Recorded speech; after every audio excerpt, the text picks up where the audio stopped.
Assalamualaikum warahmatullahi wabarakatuh. Bismillahirrahmanirrahim. Alhamdulillahillazi faddalana ala katsirin min ibadihil mu'minin. Allahumma sholli ala nabiyyil hashimi Muhammad wa ala alihi wa sallim taslima. Ila hadratis sultanil awliya wa qudwatil asfiya qutbir rabbani wal gausis somadani Sayyid Maulana Syekh Muhyiddin Muhammad Abdul Ghaus Saifullahil Maslul Al-Qutub radhiyallahu an wa qaddasa sirah al-Fatihah. A'udzu billahi minasyaitonir rajim. Bismillahirrahmanirrahim. Alhamdulillahi rabbil alamin arrahmanir rahim maliki yaumiddin. Iyyaka na'budu wa iyyaka nasta'in ihdinas siratal mustaqim. Siratal ladzina an'amta 'alaihim ghairil maghdubi 'alaihim waladdallin. Yang saya hormati pengelola acara Bunda Haya, Profesor Priyatno, Dr. Syari, Ibu Dwi, Al-Mukarramun, segenap wakil talqin Syekh Mursyid yang hadir pada malam hari ini, Yang Mulia Kiai Mahya Al-Bukhari, Kiai Mustafa Al-Maduri, kemudian ada Kiai Subandi Nur Muhammad, ada Kiai Imam Sutiono, ada Kiai Mahmud Johnson, ada Kiai Rahmat Hidayat. Yang berbahagia pemangku manaqib pada malam hari ini, Yang Mulia Bapak Profesor Kiai Haji Subandi Nur Muhammad. Semoga beliau beserta keluarga selalu mendapatkan kajemaran rahman dari Allah Subhanahu wa Ta'ala. Dihasilkan segala maksudnya teristimewa yang sudah terucap tadi pada waktu beliau menyampaikan sepatah kata sambutan bahwa putra beliau akan belajar di Australia. Lancar kalau mau bahas. Ikhwan akhwat di seluruh penjuru dunia yang sedang mengikuti acara manaqib online pada malam hari ini, yang saya cintai, yang saya banggakan.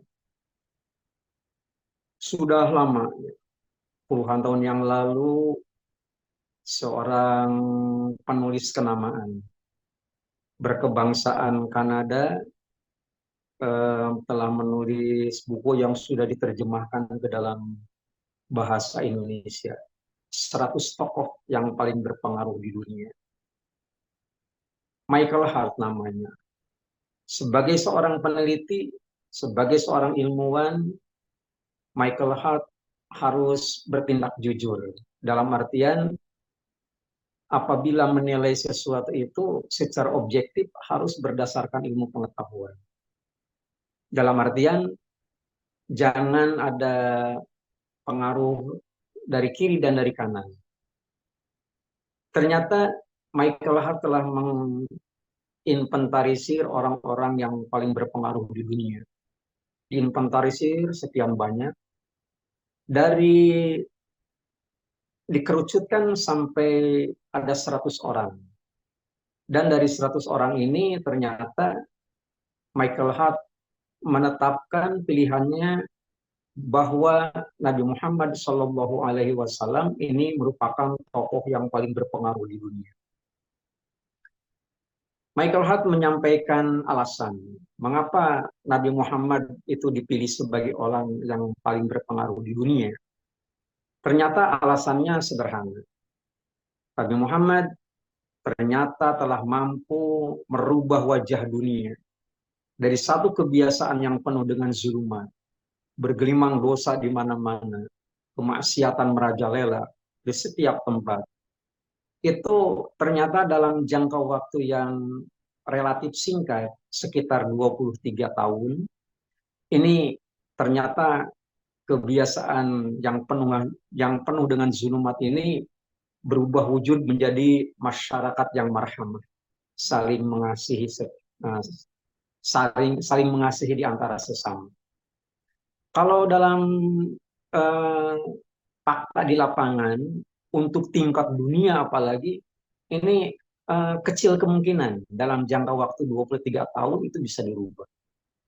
Tapi ternyata sekitar 23 tahunan Nabi Muhammad sudah mampu merubah wajah dunia menjadi yang penuh kasih, saling mengasihi. Hanya Michael Hart tidak menyebutkan alasan apa yang dilakukan oleh Nabi. Sampai-sampai dalam jangka waktu sesingkat itu ternyata bisa menyelesaikan persoalan. Ikhwan akhwat rahimakumullah. Yang ingin saya sampaikan adalah anak kunci yang perlu kita ketahui untuk bisa merubah wajah dunia yang dilakukan oleh Nabi ternyata hanya satu. Merubah sumber bacaan. Pada waktu itu, masyarakat Arab jahiliyah itu sedang gandrung, sedang mendewa-dewakan kepada Tuhan mereka. Tuhan mereka kan disebut di dalam Al-Quran. Ada tiga kan, Lata, Uzza, dan Manat. Itu disebut di dalam Al-Quran surat An-Najm. Itu tiga-tiganya adalah nama Tuhan mereka yang dibuat daripada berhala. Jadi pada waktu itu dalam catatan sejarah itu syair-syair Arab itu ditempelkan pada dinding Ka'bah. Jadi kalau ada orang Arab jahiliyah mau melakukan satu aktivitas apapun, termasuk kalau mau bepergian ke pasar sekalipun, ingin melakukan satu perniagaan dan sebagainya, harus lapor dulu kepada berhala. Kemudian dibacakan syair-syair. Nah, dalam kondisi semacam begitu, di situ diturunkan wahyu Allah Subhanahu wa taala yang pertama. Dirubah sumber bacaannya.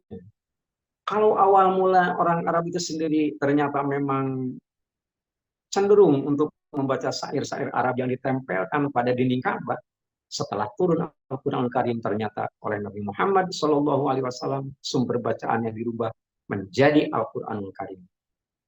Merubah sumber bacaan itu tidak mudah. Tak upahnya seperti sekarang. Umpamanya ada orang mau ditalkin zikir umpamanya. Talkin zikir kan bukan sesuatu yang sulit. Seorang wakil talkin saja diharapkan oleh Syekh Mursyid itu menyampaikan talqin zikir itu tidak lebih daripada 9 menit. Kisaran itu. Itu sudah selesai kalau yang namanya talqin zikir. Tapi kan persoalannya bukan hanya talqin zikir saja. Dampak daripada itu yang saya maksudkan adalah yang namanya talqin itu kan menginstalkan kalimat thayyibah. Ada kalimat yang dimasukkan ke dalam hati. Itu sumber bacaan. Sementara di dalam hati sudah ada sumber bacaan. Nah, sumber bacaan itu adalah berbentuk kalimat-kalimat, amalan-amalan, sebagainya. Itu yang harus dirubah. Jadi kalau kita tidak mampu merubahnya, tidak menutup kemungkinan kesulitan yang bakal terjadi adalah bagaimana kalimat thayyibah itu bisa betah pada waktu ditalkinkan oleh wakil talkin itu tidak terlampau jelas kalimatnya. Karena tidak terlampau jelas, itu bukan salah kalimatnya, bukan salah yang menyampaikannya. Tapi masalahnya adalah pada kondisi. Kondisi pada waktu itu memang suasana yang namanya telinga tidak mampu untuk merekam semua suara. Yang ujung-ujungnya selesai talqin, ada yang langsung menghubungi saya. Ini kira-kira sah apa tidak? Talqinnya semacam begitu.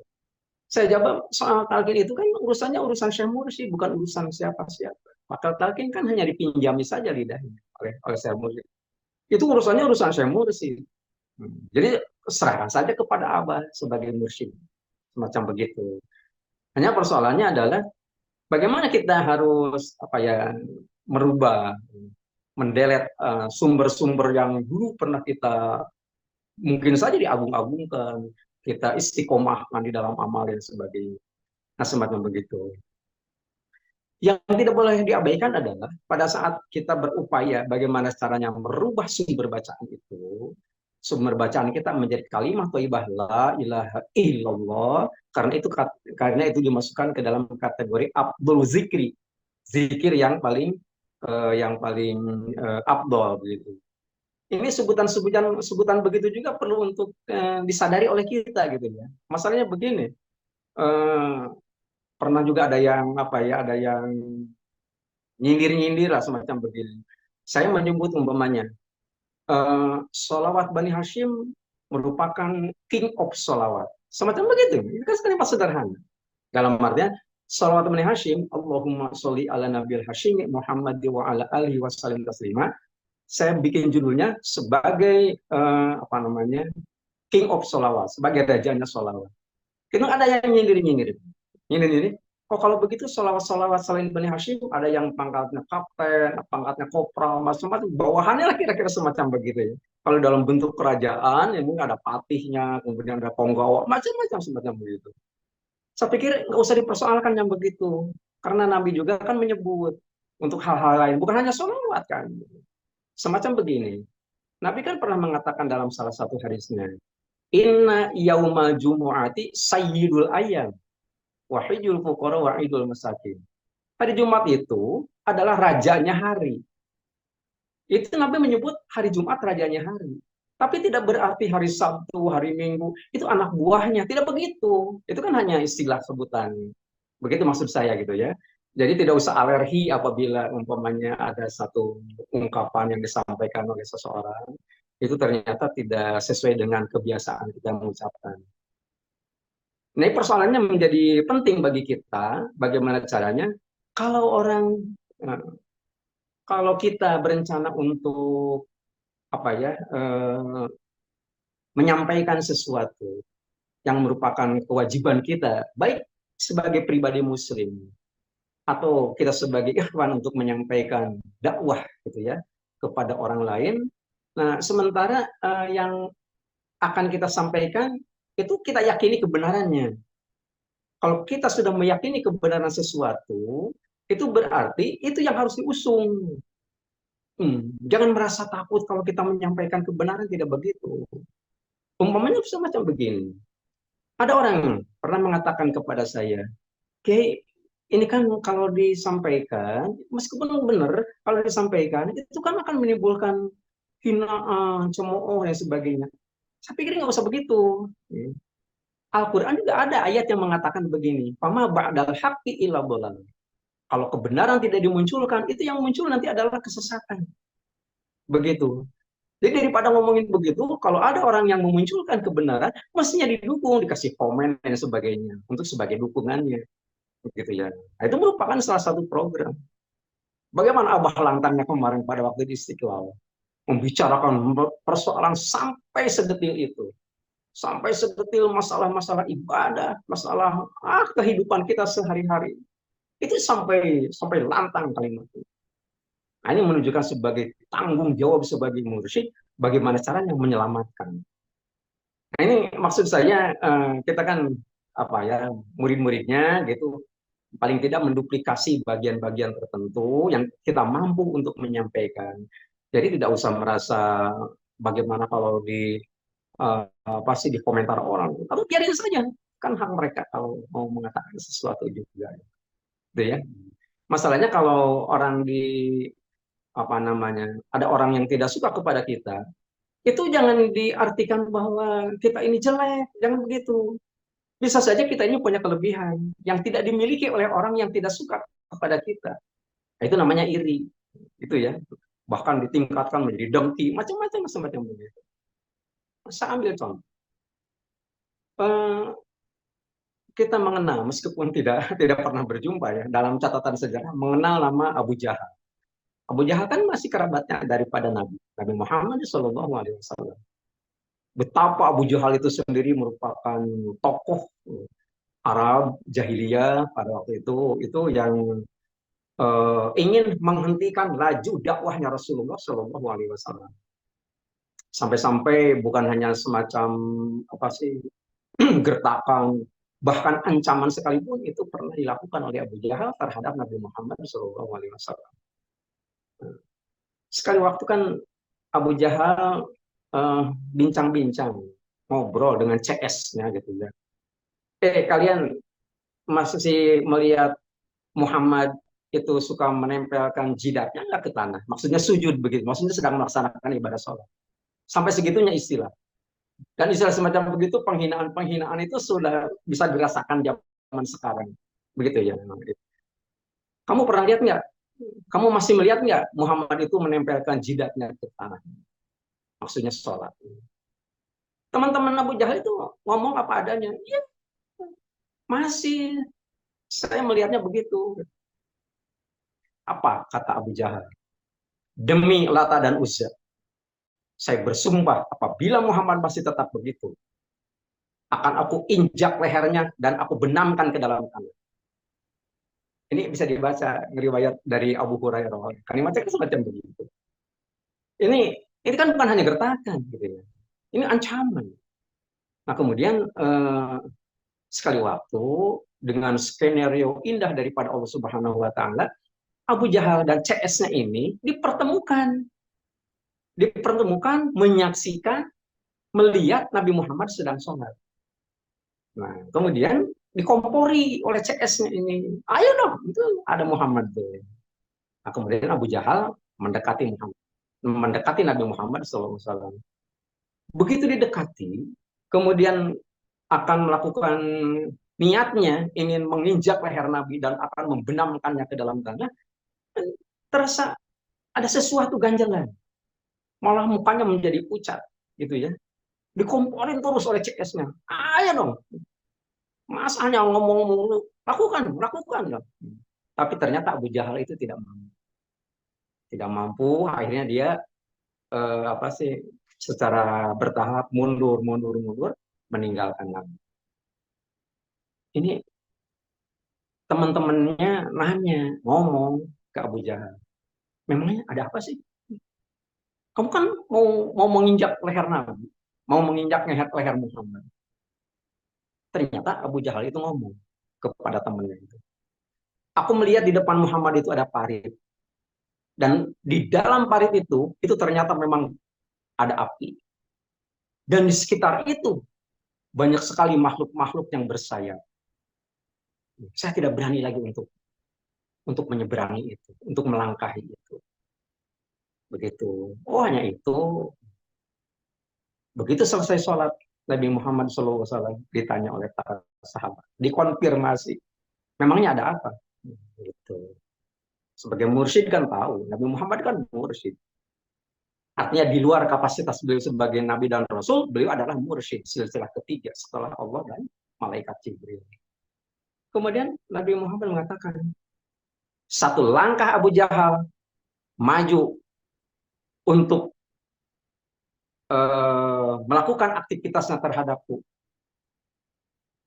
maka dia akan langsung disambar oleh makhluk-makhluk Allah Subhanahu wa taala yang namanya malaikat. Abu Jahal menyebutnya makhluk yang bersayap. Namanya malaikat dan akan dilemparkan ke dalam kobaran api. Sampai segitunya Nabi menyampaikan informasi. Nah, jadi yang dapat saya sampaikan, yang perlu untuk kita ketahui, pada saat kita menegakkan kebenaran, pada saat kita menyampaikan yang menurut kita dan kita yakini kebenarannya, tidak usah merasa takut. Gitu ya. Nabi Muhammad SAW itu sudah diproteksi oleh junudun lam tarawha, oleh tentara-tentara yang tidak kasat mata. Itu juga yang dialami oleh yang mulia sahabat sebagai mursyid kita. Berapa banyak orang yang tidak suka, yang bukan hanya menggertak gitu, yang menghina dan sebagainya. Tetapi Abah itu sudah diproteksi karena sebagai penerus risalahnya, risalah dakwahnya, risalah kenabian, bukan meneruskan, bukan jadi nabi, bukan meneruskan risalah. Nah, jadi Abah juga sama, sudah diproteksi. Orang-orang yang mempunyai keinginan untuk dibatalkan kutip, menghancurkan sebagainya dengan cara mereka masing-masing itu tidak bisa karena sudah diproteksi. Oleh apa? Oleh junudun lam tarawha. Ingat nggak kita pada beberapa waktu yang lalu Abah mengirimkan malaikat dan sebagainya. Bahkan kita sudah diajari oleh beliau. Sebenarnya kita sendiri kan punya pelindungnya, gitu. Pendamping kita gitu. Malaikatnya kan namanya kan masing-masing bergantung kepada hari kelahiran. Nah, itu akan dilindungi oleh yang begitu. Nah, karena dilindungi oleh yang demikian, oleh malaikat, maka bukan hal yang mustahil. Apapun yang kita sampaikan, seberat apapun yang menurut perkiraan kita akan apa sih akan berdampak negatif, itu tidak usah punya pikiran semacam begitu. Al-haq min rabbik, bahwa kebenaran itu berasal dari Allah Subhanahu wa taala. Harus kita sampaikan. Nah, saya kerucutkan ternyata apabila kita ingin menyampaikan sesuatu, apalagi yang dicontohkan oleh Rasulullah SAW, dan ajaran-ajaran itu diteruskan, dan kita bisa mengetahuinya dari syekh mursyid kita, itu ternyata sumber bacaan kita adalah yang paling baik. Kalimat thayyibah la ilaha illallah. Itu bukan hanya sekedar diucapkan, tapi juga perlu untuk didakwahkan. Nah, mendakwahkan kalimat. Meskipun ada teori itu sendiri umpamanya yang dicantumkan di dalam Al-Qur'an, An-Nahl ayat yang ke-125, ada metode-metode yang terbaik. Ud'u ila sabili rabbik bil hikmah wal mau'izatil hasanah wajadil billati hiya ahsan. Itu salah satu metode yang perlu kita pegang erat karena itu merupakan pedoman di dalam Al-Qur'an.